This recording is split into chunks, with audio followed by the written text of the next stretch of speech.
पिछले दिनों ECI net pro module का डेमो स्टार्ट किया गया, जो कि सभी बीएलओ ने अपने मोबाइल में लॉगिन करके मतदान समापन से लेकर के समाप्ति तक को दाद की। इस डेमो में कुछ मुख्य बातों का पता चला है जो सभी पीठासीन पदाधिकारी को जानना अनिवार्य है, इसलिए इस वीडियो को लास्ट तक जरूर देखें। पोलिंग पार्टी का स्टेटस मतदान केंद्र पर एक दिन पहले अपडेट करना अनिवार्य है। जब आप थ्री डॉट पे क्लिक करते हैं, ऑफिसर्स लॉगिन पे जाते हैं, यहां आप चुनाव संचालन को सिलेक्ट करके नेक्स्ट करते हैं और यहां आपको पीठासीन अधिकारी को सिलेक्ट करना है और फिर अगला पे क्लिक कर देना है। ये देखिए, आप लॉग आउट हो चुके हैं, ये ऑटोमेटिकली आज हो गया, कल तक ये नहीं हो रहा था। अब यहाँ पे देखिए पुनः पंजीकरण करने को कह रहा है। पुनः पंजीकरण करने के लिए आपको अपना मोबाइल नंबर दर्ज करना है जो आपका रजिस्टर हो, उस पर एक ओटीपी आ जाती है। ओटीपी दर्ज करके ओटीपी को आपको सत्यापित करना होता है। और यहाँ पे देखिए अब सारी चीजें क्या हो चुकी है, लंबित हो चुकी है, जो कि सफलतापूर्वक दिख रहा था। तो कुछ लोगों ने कमेंट्स भी किया था कि वो लॉग आउट कर रहे हैं तो उनका ये सफलतापूर्वक ही दिखाई पड़ रहा है, वो हट नहीं रहा है। तो मैं उनको बताना चाहूंगा कि वो इस ऐप को अनइंस्टॉल करके फिर से इंस्टॉल करेंगे, तो ये सारी चीजें जो लंबित है वो सफलतापूर्वक अगर आपकी हो रही है तो वो लंबित हो जाएगी अनइंस्टॉल करने के बाद। तो मैं टॉपिक पे आता हूं। तो यहाँ पे जो पोलिंग पार्टी का स्टेटस है, जो पहला है पोलिंग पार्टी का विवरण, तो यहाँ इसमें तो आपको विवरण दिख जाएगा। विवरण जो दिखेगा, यहाँ पे जो पोलिंग पार्टियों के नाम आएंगे आपके P1, P2, P3 AB वगैरह जो भी है, जिनके भी यहाँ पे नाम आएंगे, अब उनको सिलेक्ट करना। उनके बगल में आपको एक कॉलम मिल जाएगा कि ये आए हैं या नहीं आए। तो ये क्या हो जाएगा, आपका ये जो लंबित है ये सफलतापूर्वक रहेगा पहले से। फिर पोलिंग पार्टी की स्थिति, आप जब चुनाव कराने से एक दिन पहले मतदान केंद्र पे पहुंचते हैं तो उसी दिन आपको पोलिंग पार्टी की स्थिति को अपडेट करनी है। यह अपडेट करना अनिवार्य है ताकि अगर कोई पार्टी आपका नहीं पहुंचे तो उन्हें रिप्लेस किया जा सके। लेकिन अगर आप ये अपडेट ही नहीं करेंगे तो आगे पता नहीं चल पाएगा कि आपका पोलिंग पार्टी पहुंचा है या नहीं पहुंचा है। दूसरी बात आती है मॉक पोल की। तो मॉक पोल निर्धारित समय से यानी कि 5:30 में शुरू करना है और समाप्ति के वक्त पोलिंग पार्टी एजेंट की संख्या अपडेट करनी है।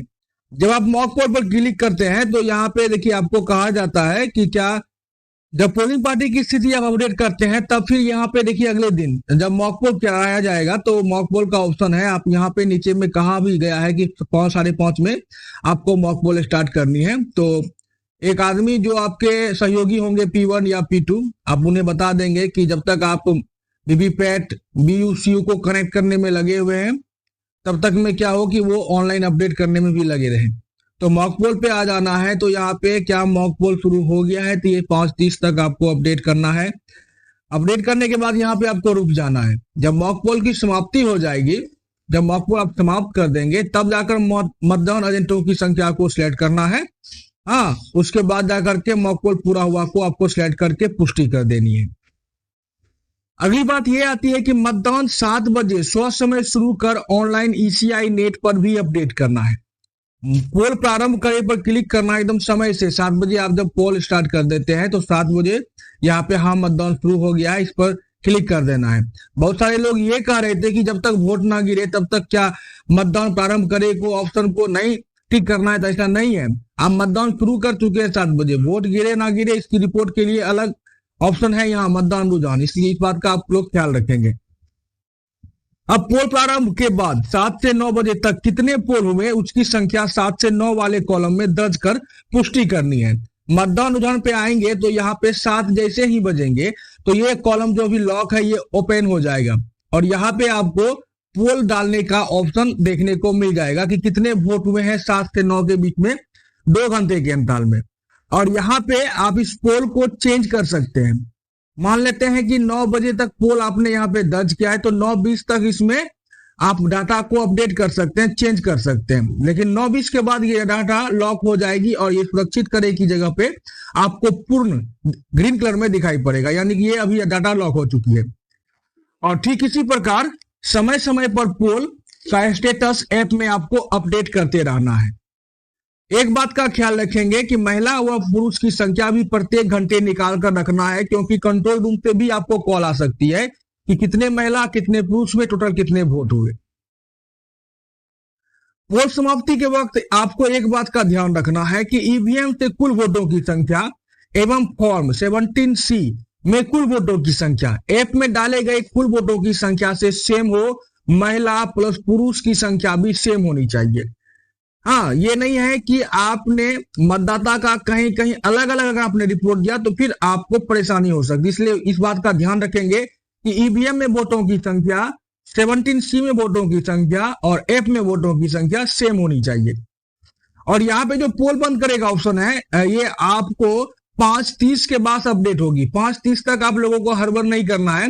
5:30 से पहले आपका पोल बंद नहीं होगा, क्योंकि 5 बजे तक आपका जो मतदान है समाप्त हो जाएगा। लेकिन इसे अपडेट करने का जो ऑप्शन दिया गया, ये आधे घंटे का समय दिया गया है।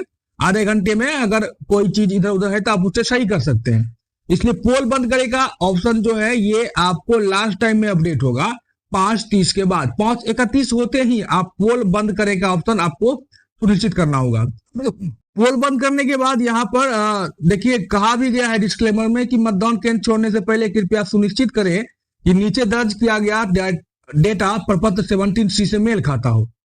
ईवीएम में दर्ज कुल वोटों की संख्या दर्ज कर देनी है। यहाँ पे उसमें कितने महिला कितने पुरुष थे उसको दर्ज कर देनी है। तृतीय लिंग है तो आप डालेंगे, अन्यथा 0 कर देंगे। और बाकी जो यहाँ पे सारी वोटों की संख्या जैसे ईडीसी, निविदा वोट, परीक्षण वोट, अगर ऐसा कुछ हुआ है तो उसकी संख्या डालेंगे, अन्यथा आप इसे 0 रहने देंगे और लास्ट में सुरक्षित कर देंगे। सुरक्षित कर देने के बाद जो ये आपका ऑनलाइन काम है ये समाप्त हो जाता है। बस इतना सा ही प्रिजाइडिंग ऑफिसर को ध्यान में रखना है। तो ये कुछ मुख्य बातें थी जो कि डेमो करने के बाद आगे आया है। अगर आपके मन में कोई अन्य सवाल हो इससे संबंधित तो आप कमेंट्स कर सकते हैं। मैं इसकी जानकारी देने की पूरी कोशिश करूंगा। धन्यवाद।